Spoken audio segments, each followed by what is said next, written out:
And today it's cheese. Welcome to my kitchen. We're going to celebrate entertaining with cheese, from appetizers to dessert. Wonderful cheeses. Who invented cheese? At last I can say to you, it wasn't the Chinese. They've never done much with dairy products. It probably was not really invented at all, but actually given us by God. The old story goes that in the old days, we're talking about 6,000 years ago, a fellow would store milk in a goat skin, a stomach, you see, in the stomach of the goat, because it's kind of a bottle affair.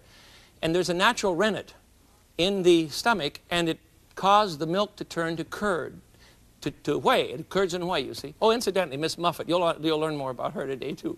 The curds and whey become a cheese, and that's probably how cheese came about. But remember, that means that cheese has got to be one of the oldest food products we know. It predates wine, because they had to stand around and grow grapes. It goes back to the time when everyone was a nomad, and we wandered about following the herds. We learned to make butter, and we learned to make cheese from the milk of the herds. Even before agriculture came about, we were making cheese. The process is simple. You add a curd or a rennet, something will cause the milk to curdle, to the milk, and then you drain the whey off of the milk, and then you press it or age it. That's all there is to it, and that's the way they've always done it. A contemporary cheese factory did a little bit more involved way, because they have gorgeous equipment and incredible volume. But this is how it starts. This is the factory, from the grass to the cow, isn't she gorgeous, to the Lena Cheese Factory in Lena, Illinois.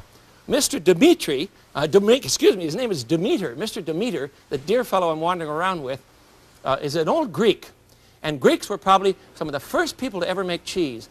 This is a cheddar that they're cutting up the curd now after it's been allowed to drain, and they chop it up, and then they'll form it into a big press. It's interesting to taste the cheese when it's raw. That is to say, it's been pasteurized and cooked already, but it hasn't been pressed and aged, and that's what they mean by raw curd.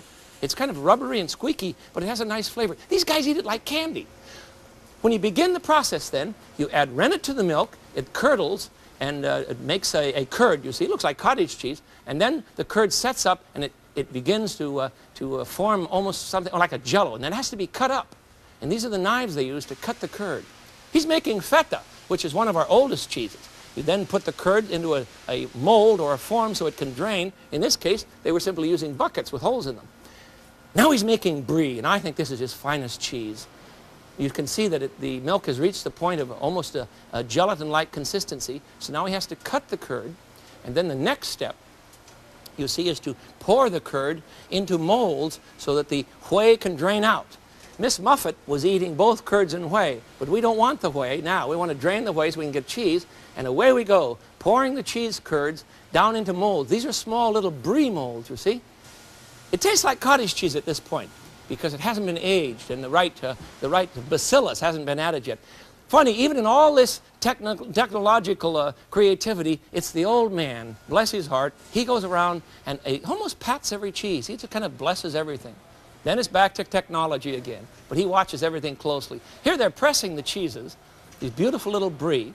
I have one here, I'll show you. And the machine will press out some of the moisture, let it drain for a bit, and then it will go into aging. But first you've got to drain the whey.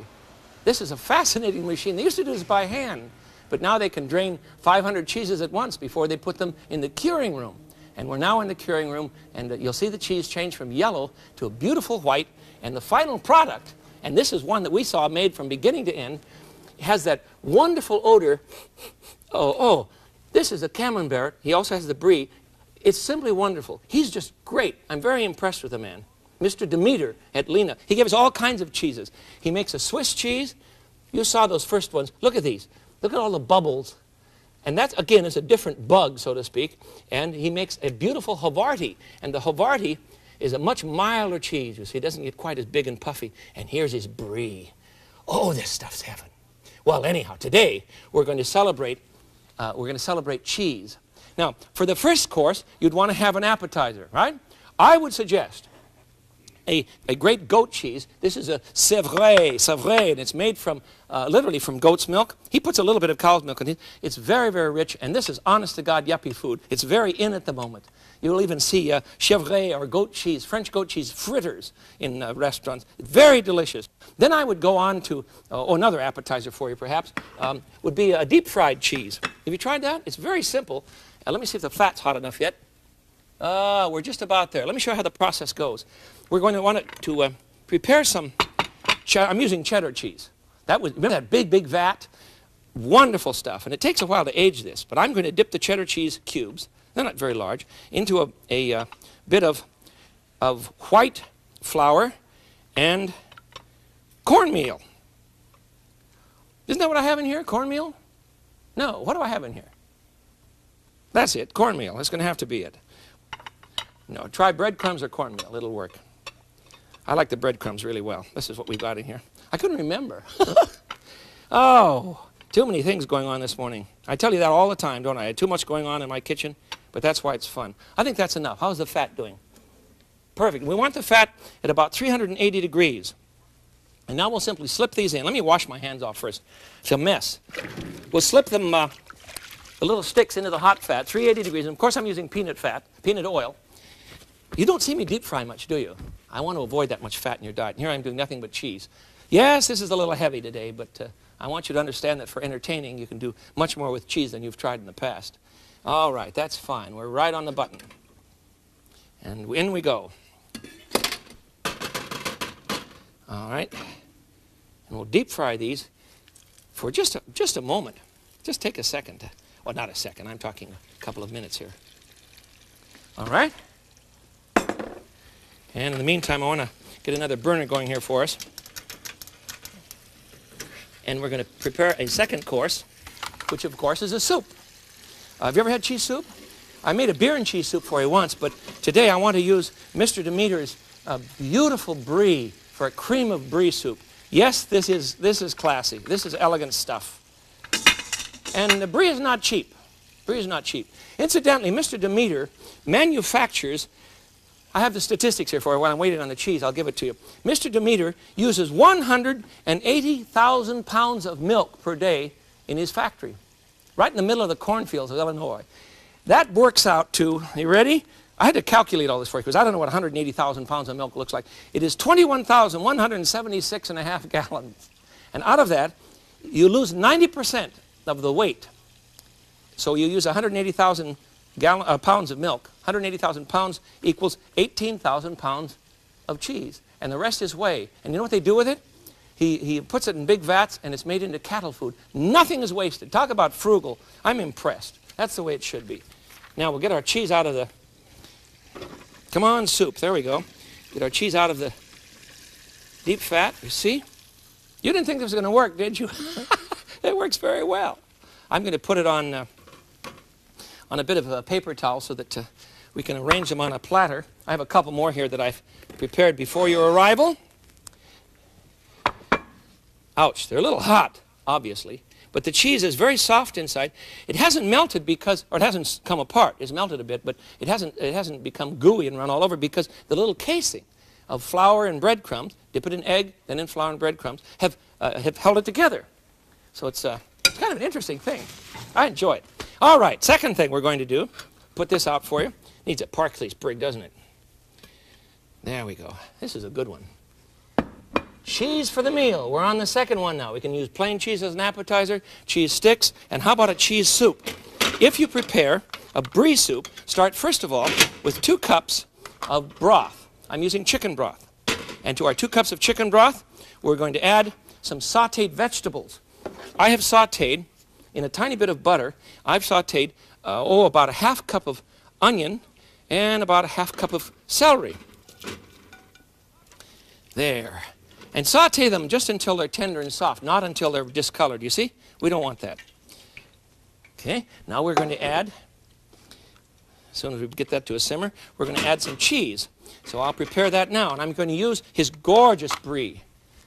This sound too expensive to you? Well, pretty flamboyant soup, but after all, you and I can afford to be pretty flamboyant people if we live right.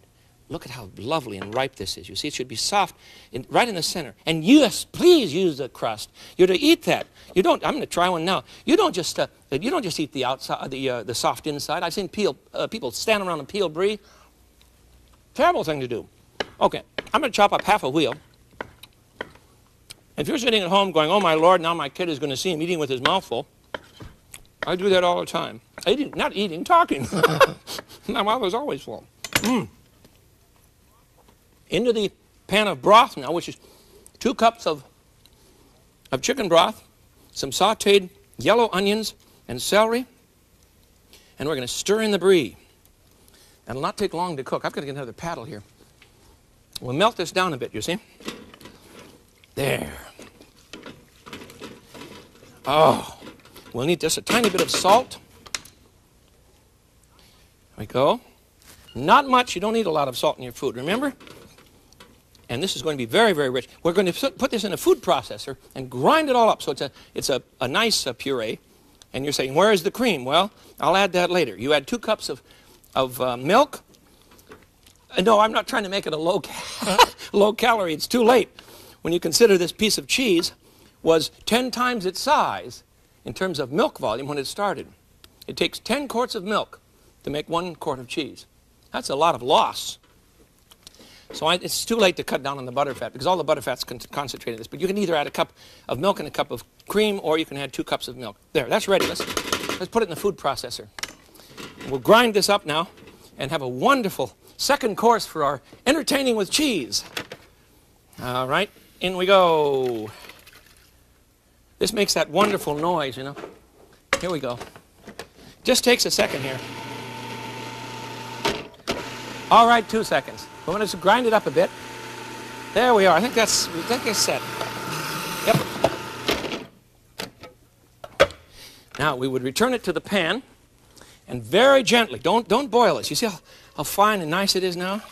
Everything's chopped up, including that. Whoops. There's the paddle too. We don't need that. Including the rind of the cheese, which is really the flavoring item in the cheese. It's a bacillus.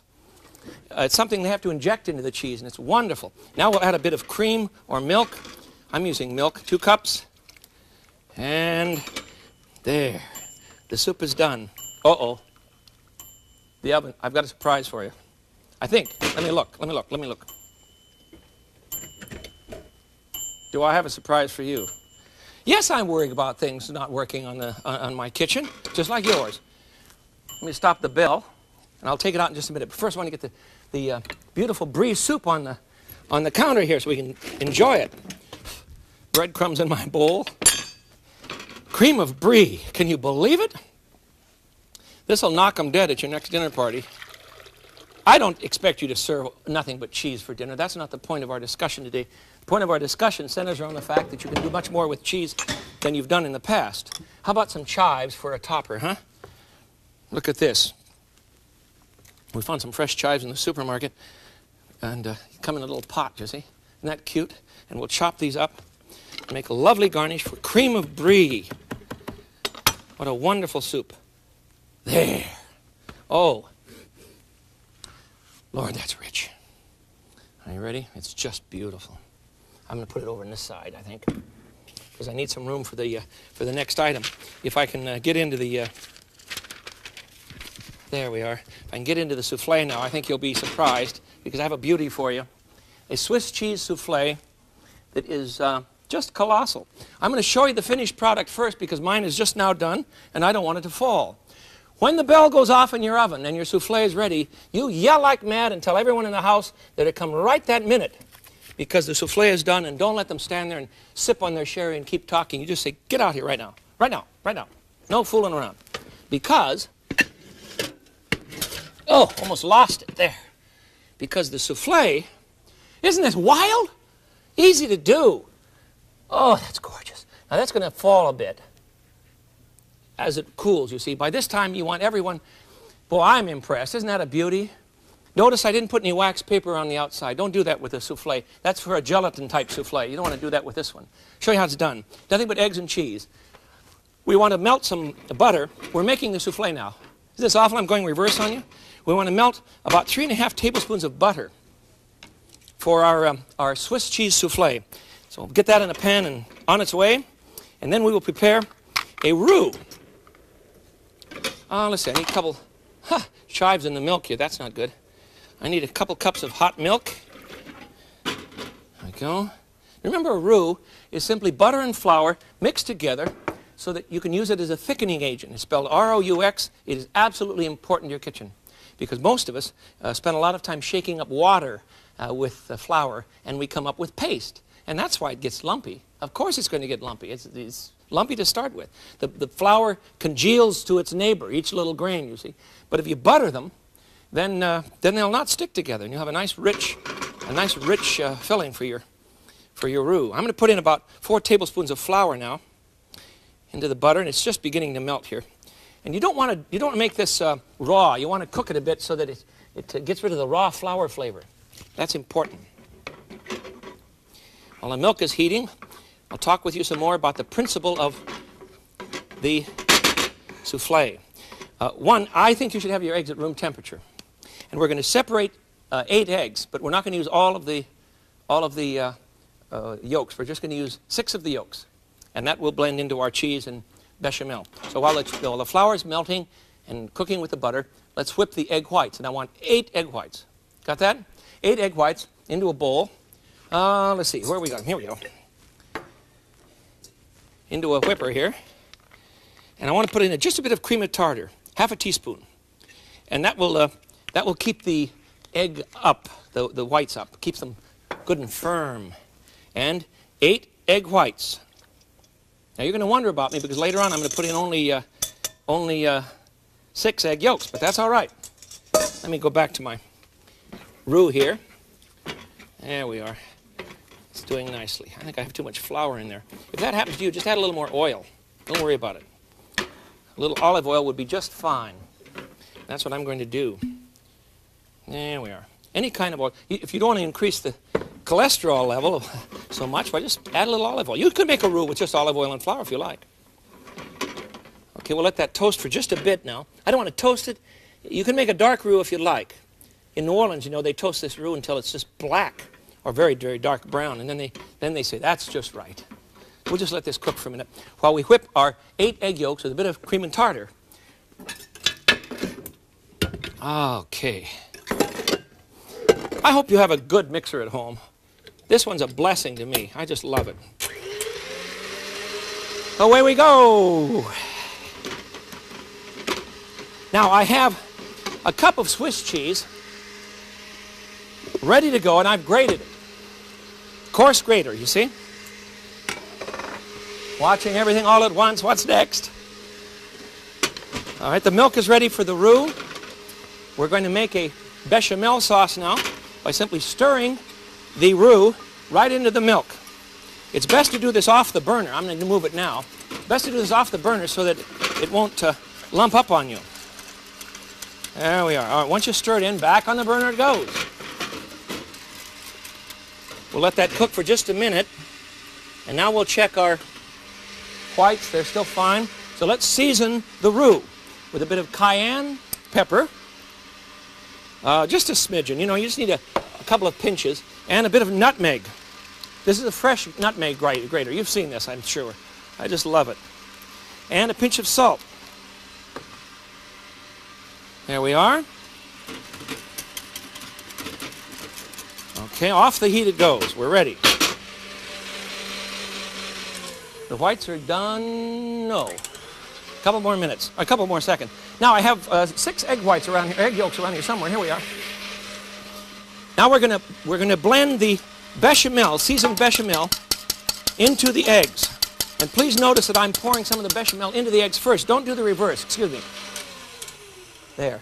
That's not an awful sound. Don't do the reverse. Don't put the eggs into the bechamel because the bechamel's too hot, and that amount of heat will curdle the eggs.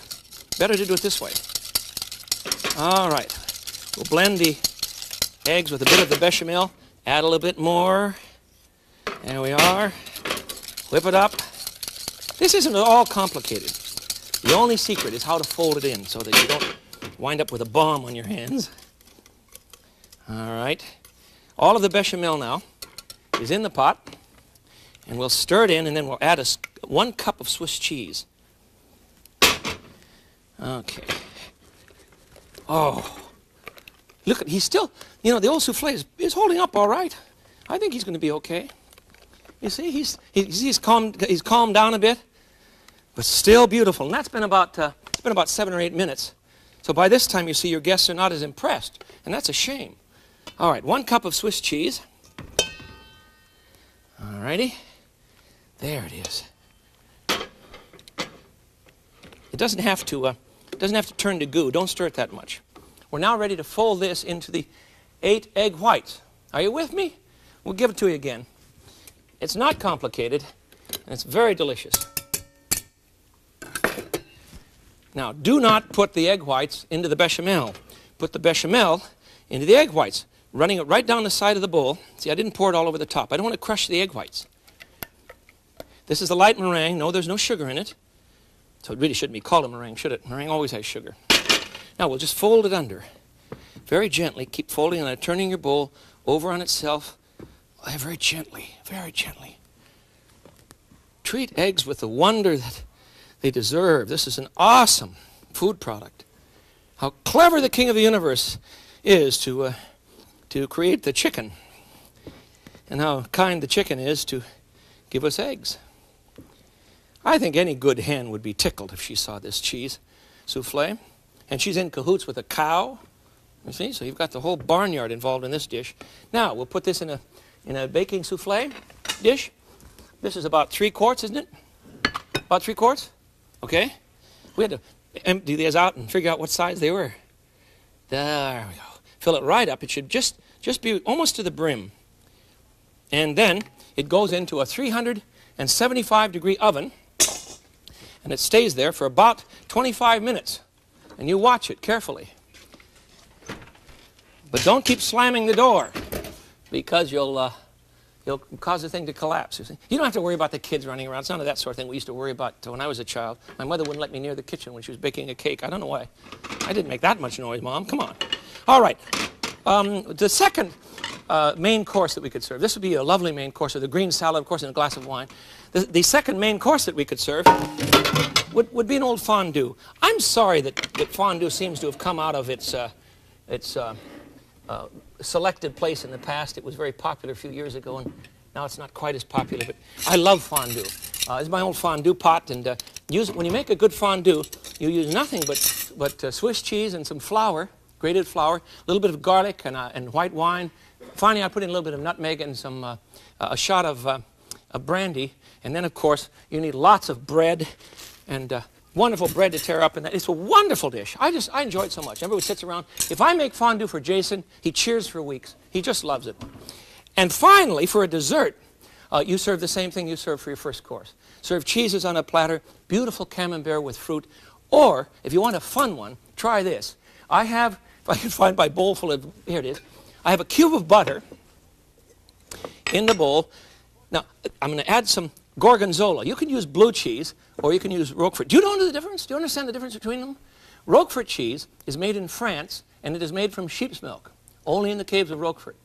Blue cheese comes from Denmark, and it's made from cow's milk.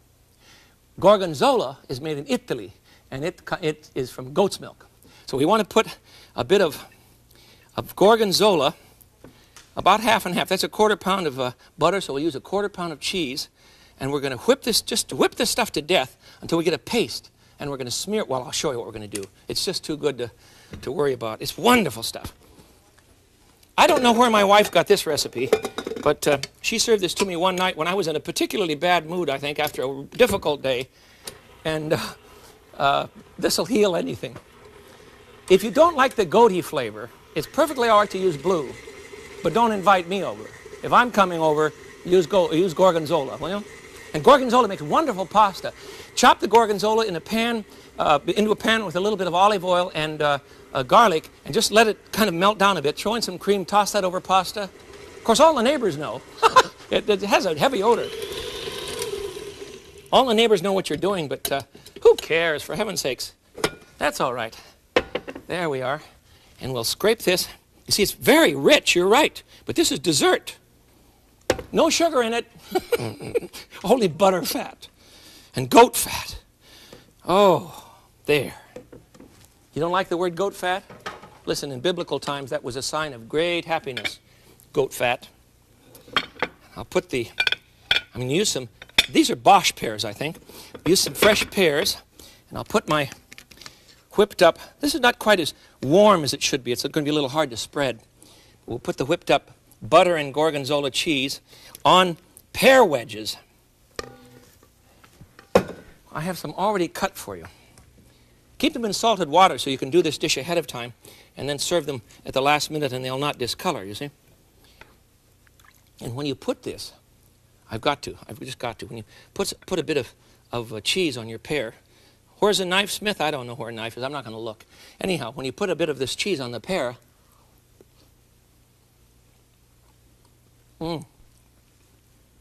what a marriage. What a marvelous marriage. Coming from the cow, grass, the patience of a man who understands cheese, and the glory of the Creator who gave us yeasts that make cheese. Today I've made for you, we've at least discussed fondue. I made a cream of brie soup for you. A lovely soup. I've made a souffle for you, cheese souffle. I've even deep fried some cheese. And then finally, I've whipped up some gorgonzola with butter to put on pears and celebrate dessert. So there you have a whole buffet using cheese as we entertain one another and enjoy the grand things from grass, a cow, and an old Greek gentleman. Enjoy.